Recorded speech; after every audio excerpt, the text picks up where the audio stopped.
Lorry மோதின விபத்துல உயிர் தப்பின முதியவர் 10 நொடியில மாரடைப்பு ஏற்பட்டு உயிரிழந்திருக்கிறது பெரும் சோகத்தையும் அதிர்ச்சியும் ஏற்படுத்தியிருக்கு.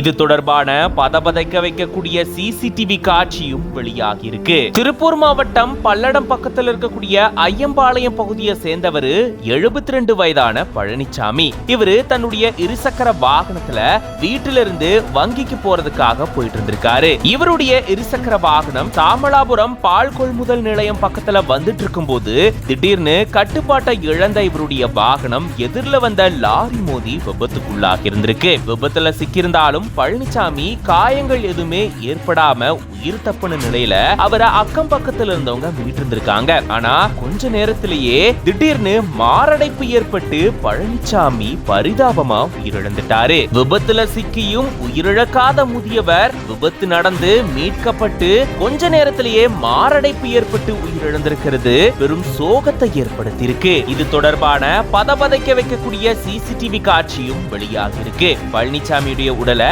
பிரேத பரிசோதனைக்காக திருப்பூர் அரசு மருத்துவமனைக்கு அனுப்பி வச்சிருக்காங்க.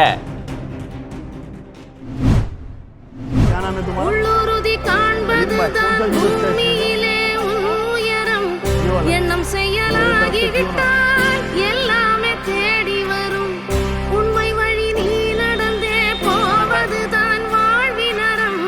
அன்பின் கொடி ஏற்றி வைக்க துணை சேரும் கோடி தரம். தேடல் இல்லாத உயிருண்டோ சொல்லம்மா, எல்லாம் உன்னுள்ளே அதை தேடு கண்ணம்மா.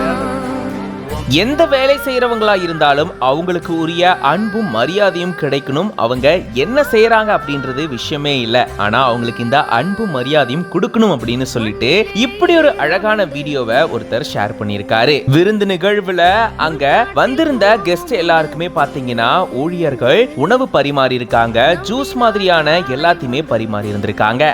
அப்போ அங்க ஜூஸ் கொடுத்துட்டு இருந்த நபருக்கே ஜூஸை வழங்கி இருந்திருக்காரு இந்த நபர். இதுல எது நல்லா இருக்கும் அப்படின்ற மாதிரி பேசிக்கிட்டே அவரை இத குடிங்க அப்படின்ற மாதிரி சொல்லியிருந்திருக்காரு. அவரும் ரொம்பவே சந்தோஷத்தோட இந்த மாதிரி ஜூஸ் எடுத்து குடிச்சிருந்திருக்காரு. இப்படி நிறைய நிகழ்ச்சிகள்ல ஏன் நம்மளுடைய வீட்டு நிகழ்வுலயே சில பணியாளர்கள் அங்க வந்திருக்கக்கூடியவங்களுக்கு உணவு பரிமாறி இருந்திருப்பாங்க. அப்ப அவங்கள பார்த்து நம்மள நிறைய பேர் சாப்பிட்டீங்களான்னு கூட கேட்டிருந்திருக்க மாட்டோம். ஏன்னா அவ்வளவு வேலையில மறந்துருப்போம். ஆனா இப்படிப்பட்ட சூழல்ல அங்க கஷ்டப்பட்டு வேலை செய்யறவங்க கிட்ட போயிட்டு சாப்பிட்டீங்களா அப்படின்னு கேட்டு அவங்களுக்கு சாப்பிடறதுக்கு உணவும் கொடுத்தா அவங்க எவ்வளவு சந்தோஷம்